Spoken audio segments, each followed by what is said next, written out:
Oil sharply lower this morning. WTI down by 2.6%. Matthew Parry, a senior oil analyst at the IEA, on the phone. What has changed? Where is this data shift coming from? The majority of the shift is really coming from the demand numbers. We've been forecasting for quite some time now that the previous very strong growth of 2015 would ease back.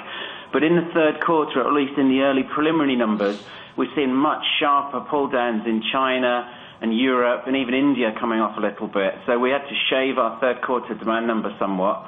We're still predicting a mild uptick in the fourth quarter, but overall that means we're trimming our 2016 growth number by 0.1 million barrels per day.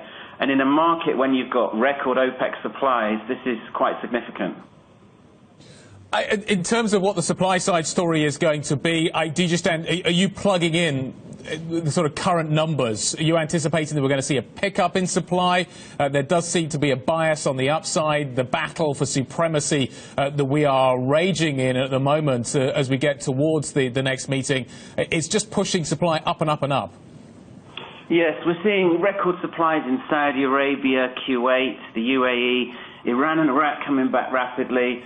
We're seeing pullbacks in some non-OPEC countries, but actually in 2017 we think that we will see some very modest growth once again in the non-OPEC countries. So it is a case of really that the supplies are continuing to grow, which is too much. It's outpacing demand, basically. Matthew Parry, you are arguably the #1 expert in the world on calculating the demand of oil. What is the single distinction in your demand analysis, the complexity of OPEC, non-OPEC, the United States? What's the marginal thing that gets Matthew Parry going about demand? China. It's really China. How the economy in China is panning out as the structural change in China brings down industrial demand or slows industrial demand. We're really seeing a big drop-off in diesel there. And even the one thing that was holding China up before, the strong gasoline demand growth, is obviously lots of Chinese people buying new cars. Even that's been falling back recently. We're sort of weighing a little bit on the China issue, don't want the people to overly react, because there has been some odd things that have happened recently. Heavy flooding has particularly trimmed gasoline in China, and that won't persist.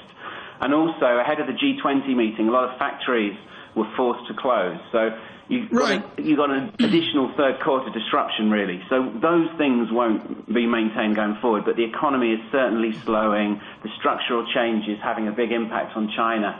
So you've seen one of the biggest growth stories of recent years pretty much disappear in the third quarter of 2016. Well, I want to know how you respond, and I understand with IEA you don't really have a call on the market. Bring up the chart here of the range-bound. Bowden, bring up this Brent crude chart, which shows the range-bound. We've been in the red line off the $29 bottom. Matthew Parry, how do you respond to the consensus call that demand will hold up versus someone as esteemed as Phil Verliger, basically apoplectic that demand will fall away? How do you respond to that as a grizzled pro?